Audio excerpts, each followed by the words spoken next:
It's been so long since we last saw you. I know. I think It's been at the Breakers game like 3 years ago or something. Or maybe it was, yeah.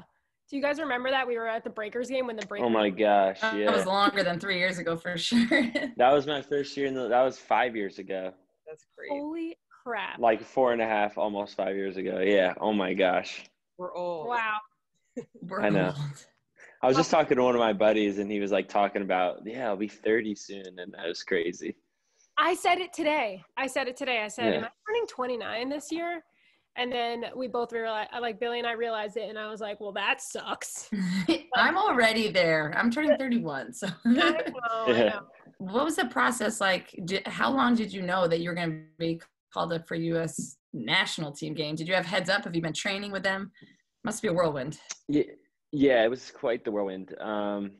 So I've been in the pool since like the end of 2019, I'll call it. That's when I first got called in. I actually got called in on Halloween of 2019. So since then, I've been sort of in the pool.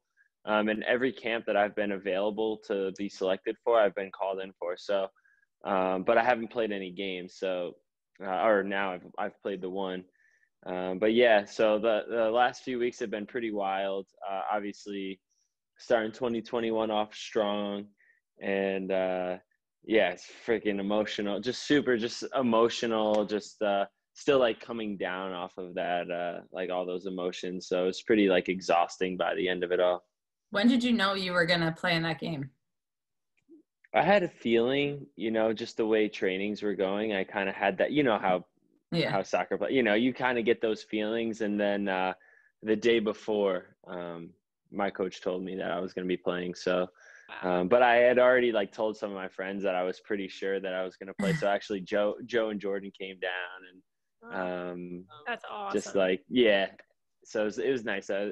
Unfortunately, with COVID and everything, my parents couldn't be there. They usually don't miss anything. So, but it is what it is. So the day before was really the day where I had to let it all start settling in. Oh, that's so cool. And so did they allow any fans at all? Yeah, there was 4,000 people there. When we played cool for you. Yeah. Oh, well, when we played in the playoffs in Orlando, they said there was 10,000 people there, but I swear there was more than 10,000 people there. There was a lot of people there. So yeah, being in front of fans is like, miss it so much. It's starting, like the games are starting to feel emptier, so to be out there in front of like I'll call it a home crowd because they're rooting for you, that felt really nice because obviously here at Gillette, we haven't had fans in over a year now, so it's been tough being away from them. Yeah, I can't even imagine, because there's something about hearing them cheer for you, like you were saying, like it's probably so powerful. I forgot who we were speaking to. It was a professional player on the U.S. women's national team, and she was saying that when the roar of the crowd, like your feet are literally shaking underneath you, like there's just something so powerful about that, and like everything is just surreal for you because you've been working so hard to get to this one point, Absolutely. It's just like, it's like an adrenaline rush, it's like nothing else makes you feel that way. So I can imagine, I'm starting to feel it more. And obviously I have a hopefully a long career ahead of me, but I can't imagine what it's like, when you finally, it's time to, or if people's careers end abruptly, but when the career is over, like where do you find that, where do you supplement those feelings, so I can imagine. Exactly. It's crazy. It really is. Jump out of a plane. That's what I'm like terrified of that. So maybe, I don't know. I don't know. I just also wanted to talk about how awesome your PK save was in that game. And I just want to know, did you know where, like, do you ever know where someone's going to kick the ball in a PK? Or is it just like, you just go pick a side and just go for it? Yeah. So funny enough, I think I've saved like 7 or 8 penalties now as a professional. And like all but one of the penalties that I've saved, I didn't have a scouting report on the player. Mm-hmm. Wow. So I didn't know. For me, I've always been like a really good shot stopper. So it was like, okay, if I can wait as long as possible and allow my mind to sort of pick up context clues, maybe I'll be able to, you know, make the saves. But I feel like when I have scouting reports on guys, my mind is made up too early, and maybe I move off my line too early. And at this level, when guys see you move early, they can just go the other way. So Yeah. exactly. So for this particular penalty save, I didn't have any information on the guy, and I just sort of like waited. And then, like you said, from there, when you choose a side, you have to fully commit and cover. So I think and then every other penalty, there's only been one penalty that I've ever conceded where I dove the correct way. So it's like, it's one of those things where if you really commit to a side, hopefully you can make the save.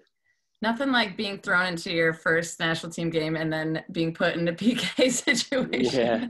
Listen, my first ever MLS game, we were playing at Philly, and we got 2 red cards. So fun. it was like, always trial by fire. I choose that over anything, you know, like sink or swim, all that stuff. And it definitely helped me to become, you know, feel like, if it was just a regular save, you would have been like, oh, okay, like you sort of like expect, you know, him to make a regular save. But to be able to like do something like that, it's just a really special moment. And something that's going to stay with me forever. Yeah. You crushed it. We're so pumped to know you, and we're so happy for you that you're at this point. Thank you.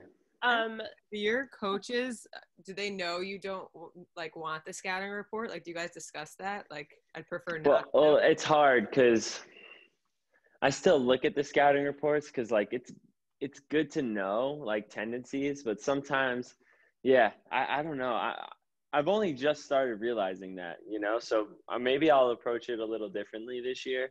But my coach, goalkeeper coach, particularly in New England, he's really about like, okay, like let's find some trends or patterns, and let's decide beforehand. So it's like one less decision to make in the game. So, and I trust him with my life. So if that's what he thinks is, you know, going to set me up for longer term, like success, then I'll trust that. Yeah. I remember at Fairfield, our coaches made us memorize the scouting reports, right, Shannon and Alana? And like, if you didn't know a specific thing like if Jim or Sean like tested you and you didn't know, like you just like were shunned. Oh my God. I remember printing the papers out and like freaking out. I already have stuff I should freaking study for today. I don't need to study. That's what I was gonna say. I can't believe that you gotta study for classes, and now they're doing that. So frustrating.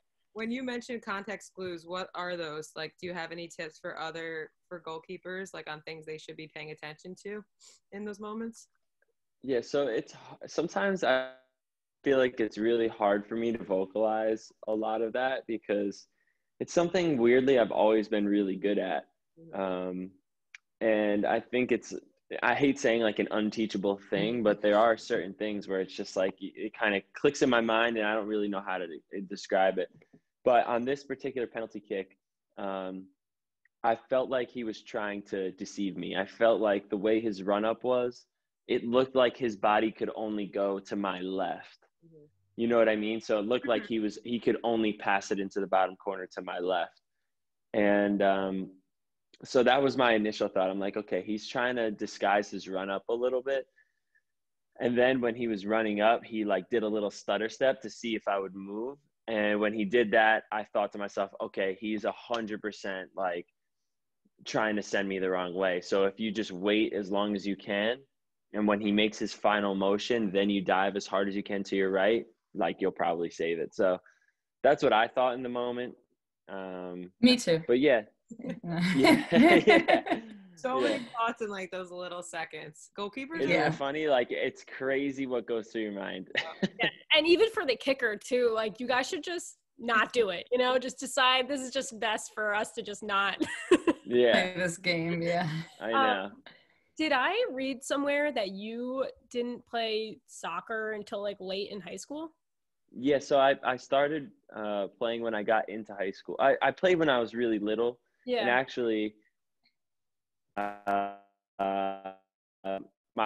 older sisters, the reason I like kind of got into it was because my older sisters, and then I was the youngest, and they would always have their travel soccer practices and all that kind of stuff. And So my mom and dad didn't know what to do with me. So they'd like bring me to their Yeah. practices.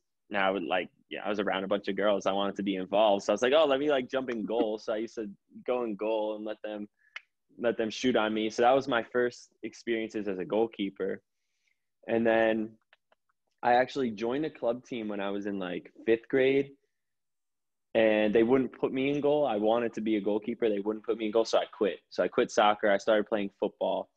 So I missed a lot of like really formative years of training in terms of technique and that. And so when I got into high school in New Jersey, it's like really common for guys to go to like the all boys school, play sports. So I was going to St. Joe's, it's called, to play baseball really. And I was like, you know what? I used to play soccer. Like, let me join the soccer team because football's like really serious there.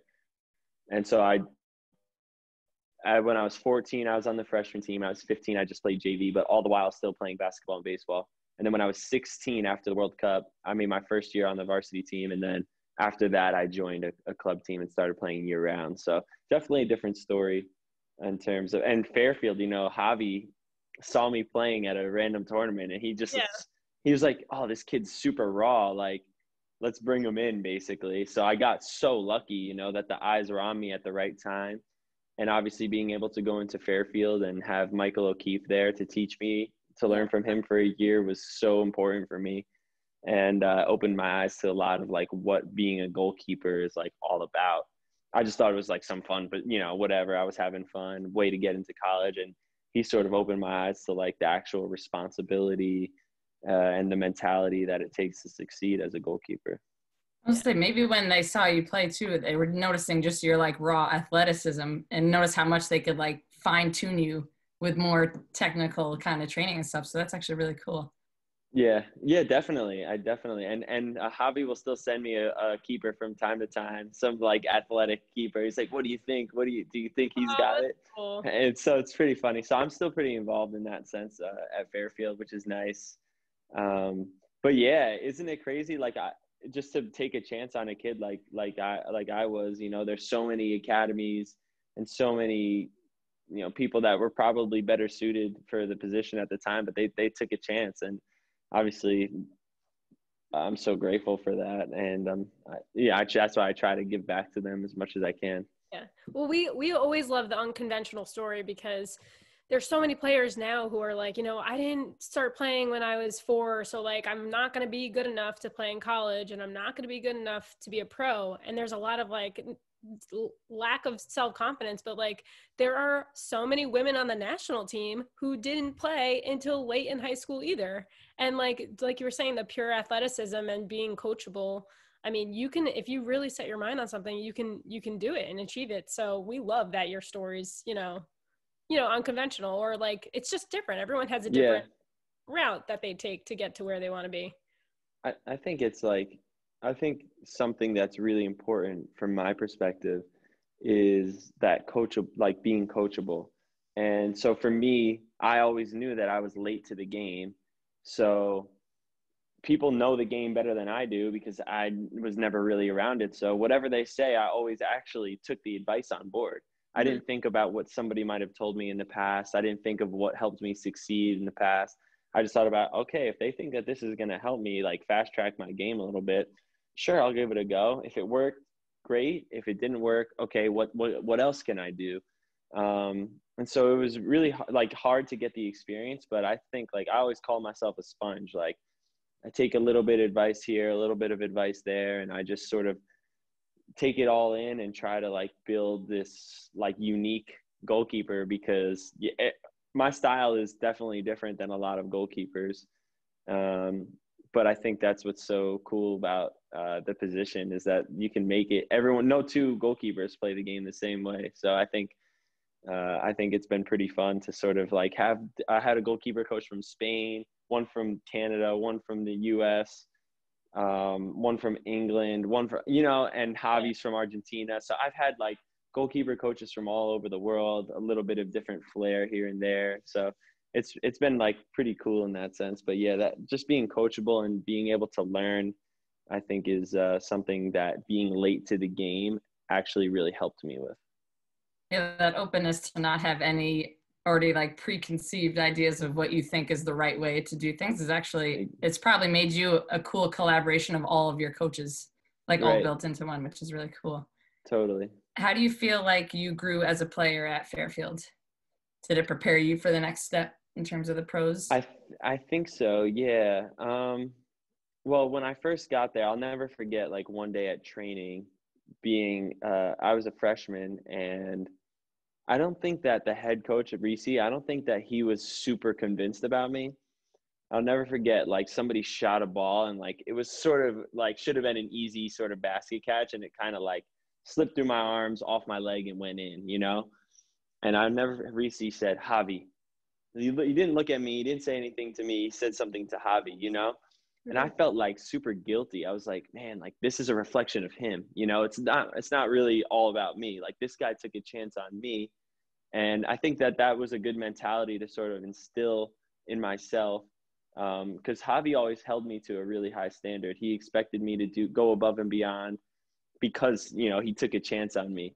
And so that, and with coaches in the professional ranks, that's the same thing. Like, they got to buy you, trade for you, sell you, like all that stuff. And I think that, you know, you want to reward them for taking a chance. Like, their jobs are on the line every day. So if they're going to put their trust in you, you got to, you know, be there to reward them. So, and obviously I had other failures at Fairfield. You know, we all know, I ended up on like the not top 10 and sort of like I failed a lot before I succeeded, you know, and I think that that really helped me to be grateful for everything that would happen, like in a positive light in the future. So I really think Fairfield helped me in that sense, and also helped me realize how much I love soccer. You know, I got to meet a lot of people from all over the world with different stories on how they came through the game, and I got to pull off of their experiences. I knew that I enjoyed soccer because of Fairfield. I knew that I enjoyed playing soccer more than, you know, schoolwork. I know that I enjoyed it more than, it meant more to me than the social aspect, because Fairfield's a super social school. And so, yeah, all those little things that helped, you know, helped drive me and make me want to just get better at soccer. Like, I used to be in study hall and like just go into the locker room, take 30 balls out onto the turf if they luckily left the lights on, and I would just kick balls with my left foot, trying to like kick them into the net just as a study break. So you were always there. Your study hall hours? I know. What'd you say? You lie about your study hall hours? Well, listen, I don't want any sanctions coming down on me, but possibly. There was maybe one or two, but yeah, I was, like you said, I was always there. Always. I remember literally, because I was always in the training room hurt, so I was always walking into that building. You were literally always there. Yeah. And I think that says a lot about you. Thank you. I'm glad somebody saw it. You're like, where is my coach? Oh, you knew. The three of us were always there, just different parts. I know, that's true. Yeah, you guys were I wasn't.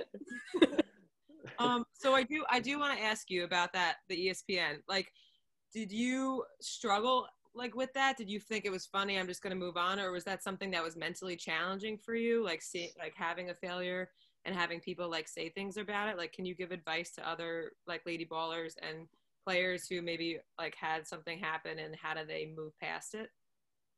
Yeah, I think I definitely struggled. I'd be lying if I said that I could just laugh it off. I laughed it off on the surface. Like, if you guys were to say something, maybe I'd be like, yeah, like I really messed that up. But internally, I was just in absolute turmoil because I had worked so hard to get the opportunity to play in that game. Like, I thought that I was going to be the starter that year, and then they brought in another goalkeeper on a full ride and started him. And I thought that I was better than him, but that didn't matter, right? So all I did was I just worked in training, worked hard. And I never let him get complacent. And then his form was kind of dipping, and I finally got the chance to play the game. And then that happened.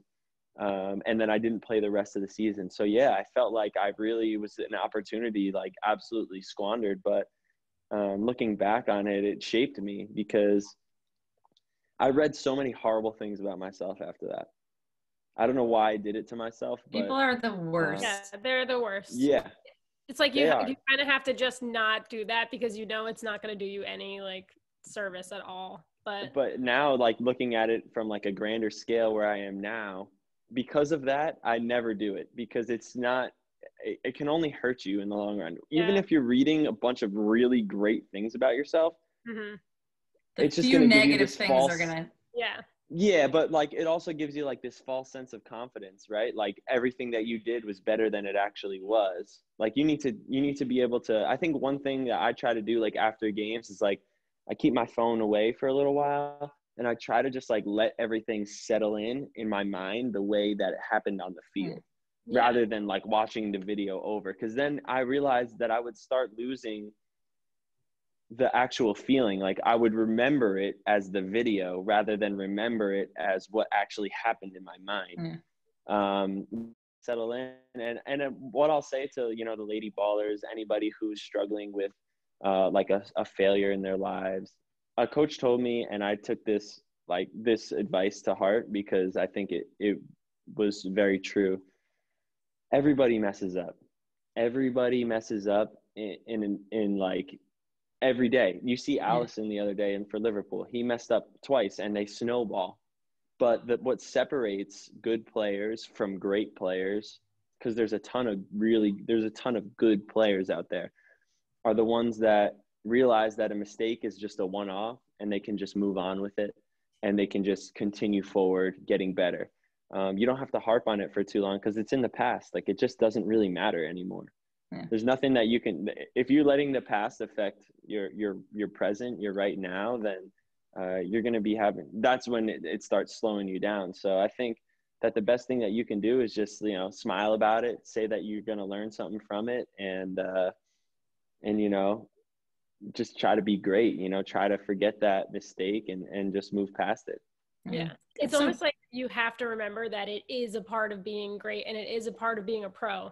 Like if you're not failing your way to the top, then you're not going to be the best. Like that's right. Life is not a cakewalk. So it's a nice reminder that like you have to, it's a part of the plan. Like you have to fail. So yeah, it definitely is. It definitely is. Especially, you know, like I'm sure you guys, like I never failed anything in school, you know, it was like, oh, like everything was A. And then it came to sports. It was like this crazy wavy journey that is so much fun. Like I'm addicted to it, you know, like I'm addicted to failing. And then like if I, like yesterday we had like a little off season workout thing and we lost, like my team lost in our like little small sided game. And now I'm just, all I want to do is play again. I'm like, I can't wait to get back out there and play again so I can get the feeling of winning back rather than thinking about, oh boy, I'm scared if I'm going to lose again. It's more of like, I can't wait to win. Like my memory is so short now.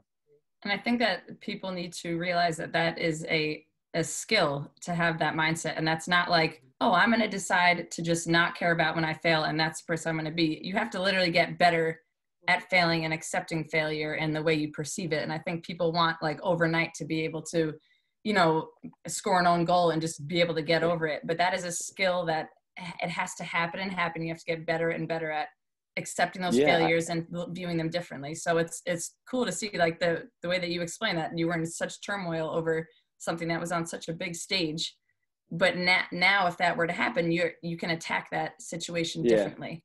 Yeah. I think that's a good point. It's not something that you just snap your fingers and do. I have a really great support system of like my good friends from home who will always just tell it like it is. My goalkeeper coach who I will tell it like it is, like people that are around me that will be honest with me and help me and laugh about it and help me to heal and move forward, you know? So I think that's another thing, you know, getting people on the same page around you. I love feel like that's so important for goalies because your mistakes, it feels so like, I know on our team, they put so much pressure on themselves and we make a mistake. It's okay. No one remembers it. But then everyone, you know, for a goalie, it's all that they're thinking about. And I feel like it's so even more important for them to let it happen in the past, learn from it, grow, and just move forward. Because if not, that snowball effect, you know, it takes a goal. For sure. Goalkeepers are like the number one people who is like, let's say you have 10 actions in a game and you make 9 unbelievable saves, but then the one that goes in just like went on your hands and in. they're going to be like thinking about, oh, not that they made 90% of their saves, not that they kept their team in the game for so long. They're going to be like, oh, I should have had that one. And that's can be like, that's what's addicting about goalkeeping, right? It's like this chase for perfection. But also it can be like a serious downfall, especially mentally. It can be challenging. So I think I read somewhere once that Tim Howard said, like, they asked him on an interview, they said, like, hey, are you like sad to be retired? He's like, oh, I couldn't be happier. He's like, games are literally like, I love to train. Games are the most stressful thing ever. Yeah. You know, whereas like the players, it's like a grind all week, and the game is where it's fun. You can express yourself. As a goalkeeper, it's like games are like the worst. You rather train because you can mess up and it doesn't matter, but games is where everything counts. So the stress can really build up, but the best thing that you can do is just smile through it all. You know, in my opinion, you know, it's not as serious, and it's never as good and never as bad as you think it is in your own mind. So true. And two, if you are positive and you're just like, oh, I messed up, but if you stay positive the remainder of the game, like, you're going to have a better game, instead of if you're dwelling on it, you're going to let in some more goals, and it's going to just be like, you know, Shannon was saying, like a snowball effect, and it can really just really get in your head. But yeah, 100%. It's really wild, and people often forget, like, it has to go through 10 players before it gets to you. So I don't think it's necessarily your fault. I'm not a big like screamer at my like defenders. Like, I won't really ever like lay into them, even if they mess up. I'm like always the first person that takes responsibility for everything, because I like my players around me feeling good, and I know that I've for so long had like a lot of ups and downs that I can handle it. So I'll take the blame for, I'm happy to, you know. But the snowball point is a really good point. And I would urge anybody to watch that Liverpool game to see how Alisson, like, he messed up one pass, and then they gave him the ball back. Then he gave it away, and Man City scored. And then Man City came down again. Liverpool got the ball back. They played it back to him. He played a nervous pass to his center back. His center back played it back to him again, and now his mistakes are just boiling up. And he passed it right to Man City again. They scored. Now it's 3-1 within like a couple minutes. And then the last goal, the fourth goal, was a shot that you would like normally. I mean, it was a rocket, but Alisson, he's quality, and you expect him to save that. So it's funny how it, like you said, if he could have just put that one behind him, then it's 2-1 and you're still in the game, you know, and you play rock solid the rest of the game and you're still in it, you know, but he let that one mistake turn into 2, turn into 3. And now it was blown out of the proportion. So, because that's not a deficit in his skill. That is a deficit in the mindset. Cause those are easy skills that he knows he can execute.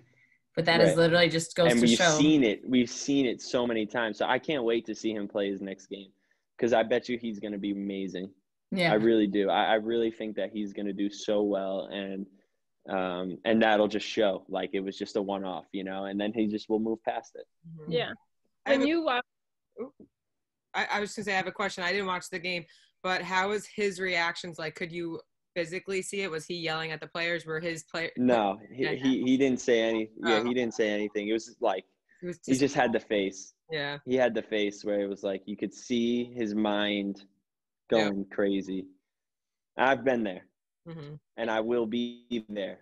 Yeah, again. I know I'll be there. I'll be there again. It's inevitable for everyone, though. That's what's if you accept it as it's gonna, you can't escape that or hide from it and be great. It's impossible. Do we do some oh well, do we have any questions before we bring rapid fire into it? Oh boy. So I guess one question I have is, do you have any tips for other goalies on things that they can do to stand out or to be unique? I feel like part of what you did was playing other sports. I feel like that probably helped shape the type of keeper you are. I think a lot of girls who are younger feel like they can only play one sport and they have to do that every day. But I think it's so important for players to try and play different sports when they're younger and even when they're older. But is there anything else that you think helps? I'm a huge like supporter of play as many sports, play multiple sports. I promise that like a full year-round academy doing all soccer training is not going to put you in some elite category that somebody who plays 3 sports wouldn't be in. If you got it, you got it, and it'll show in the future. But for goalkeeping, I think the biggest thing is a lot of what we learn from is experiences, right? So, like for me, being late to the game, how could I catch up to people that had more experience than me? And for me, it was watching the game, like studying it from a goalkeeping perspective, right? Like not just watching the game and taking things for what it is, watching the goalkeeper, seeing where he might be positioned or she might be positioned, see how he or she is playing with the ball out of the back, see how they're just the little clues, like little things like that, write things down. And, I watch the EPL thinking to myself, these guys are better than me. How can I get there? Mm-hmm. How can I get better? How can I get into the EPL? How can I just be better, in general. So watching games like that helps me to gain experience, I'd say. And also it's like an exercise rather than just a passive, I got my phone out, I'm watching the game, I'm on my phone, I'm watching the game. Oh, there was a goal, I missed it. What happened? So you can learn a lot from watching games. And I'd say that can really set somebody apart.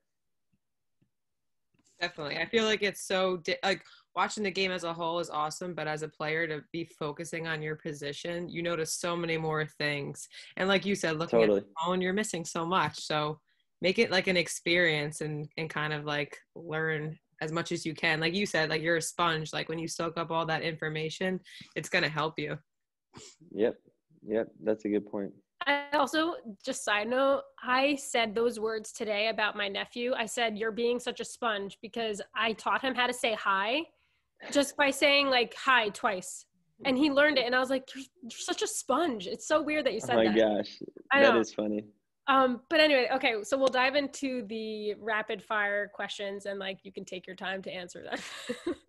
But it's rapid fire. But that's like not the fun of it. Burning. We call it a slow burning candle fire. Yeah. Slow burning candle fire. Yes. All right. What's your favorite gloves? West Coast Goalkeeping, Matt Turner Pro Model. Wow. We got to see those. This podcast. Yeah, they are Fairfield red, actually, red and white. There you go. Are those your preferred colors? Yeah, I actually really like. I really like how the red looks. Yeah, it grew on me. It grew on me after Fairfield, I feel like. Yeah. All right, cool. Most surreal moment of your soccer career? Saving penalty in my national team debut. Yeah. That's a good one. Favorite pump up song? I have a little like mix that one of my friends who likes to DJ on the side made for me. There's a ton of different songs on it, but one of them I'll give is the "Show Me Love" Sam Felt remix. Nice. Do you have a Spotify playlist we can follow? I don't. I need new music. I'm an Apple Music guy, but I can send you a few over. Awesome. Do you have any superstitions? A lot.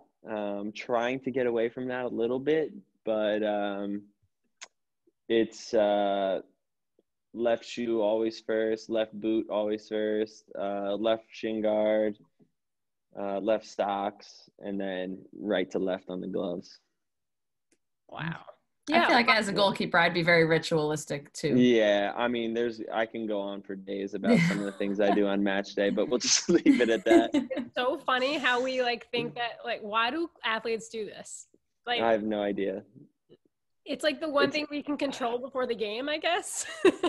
It's because like I did it once. Like, okay, I saw my left shin guard above my right shin guard once, and then I had a good game, and then I put two and two together, and like, all right, so I guess it's left shin guard first always.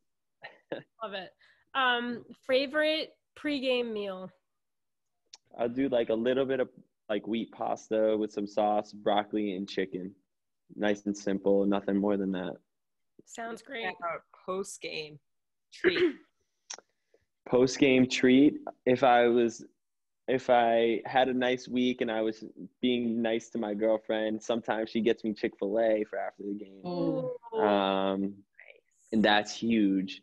But typically, like right after the game, I'm not always extremely hungry. So like I like to have a ginger ale, and then from there I can try to just get down whatever I can. But if there's Chick-fil-A there, I eat it. So that's what actually gets it for me. Side note: when you play and you have like you're in a stadium and you're playing with all these fans, you must be on such a high after every game. Yeah, definitely. I just miss, like, I remember. I can't sleep. Sleep is like next question. Yeah. I feel like you guys are all like hopped up after the game. I Like, was say the adrenaline surges. Yeah, you traumatized your body. Like, you're definitely going to be exhausted the next day. Okay, anyway, sorry, I'll move on. What's your favorite team to watch and favorite player to watch? I like watching Manchester City play. I like watching Ederson / Zach Steffen. I think they're both really good. And also on that team right now, Phil Foden is a baller, and I like watching him play. Cool. Nice. What's your favorite stadium that you've played in? That I've played. So the coolest one that I've probably been to in MLS was LAFC. That one was really cool, but I was actually I got benched because I wasn't playing well. So I got benched for that game. But that was like a really fun, like cool stadium, loud. So probably there. I want to see a game there so bad. You guys, the one I've played in. Yeah, you should 100%. What's that? Sorry, I cut you off. That's okay. I didn't hear what you said. I was just saying, did you go to the food section at LAFC? Because Alana and Shannon, we went, and it was like gourmet food. I didn't make it up there. You didn't go there at halftime? That's weird. That's so weird. My bad. What about who's your favorite female player? Favorite female player?